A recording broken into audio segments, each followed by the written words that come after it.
আসসালামু আলাইকুম। পৃথিবীর যে প্রান্ত থেকে শুনছেন আশা করছি আপনারা সকলেই অনেক অনেক ভালো আছেন। আজ ২৬শে আশ্বিন ১৪৩২ বঙ্গাব্দ। আজকের তাপমাত্রা ২৮ ডিগ্রি সেলসিয়াস।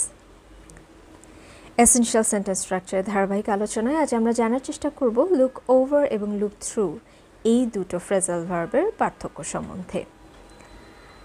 দুটোকে যদি আমরা সরাসরি চোখে দেখি অনেকটা একই রকম মনে হয়।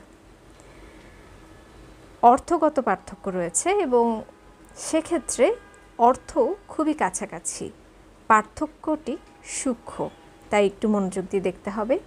লুক ওভার অর্থ কোনো কিছু দ্রুতভাবে বা সাধারণভাবে দেখা বা পর্যালোচনা করা, খুব গভীরভাবে নয়, মানে শুধু চোখ বুলিয়ে দেখা অথবা ভুল আছে কিনা বা সারসংক্ষেপ বোঝা।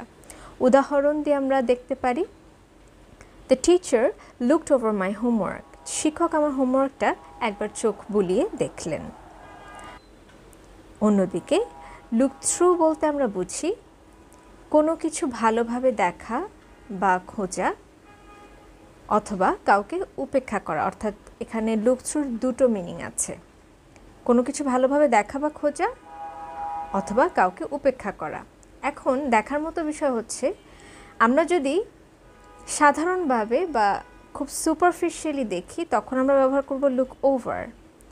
অন্যদিকে যদি ভালোভাবে খুঁজতে হয় বা দেখতে হয় তখন আমরা ব্যবহার করব লুক থ্রু।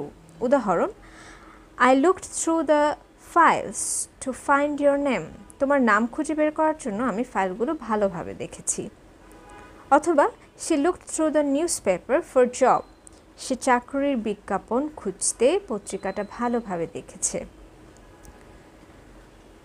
অপরদিকে অন্য আরেকটি অর্থ হচ্ছে কাউকে উপেক্ষা করা, যেমন she looked right through me. সে আমাকে সম্পূর্ণ উপেক্ষা করলো বা এমনভাবে তাকালো যেন আমি নেই। অসংখ্য ধন্যবাদ।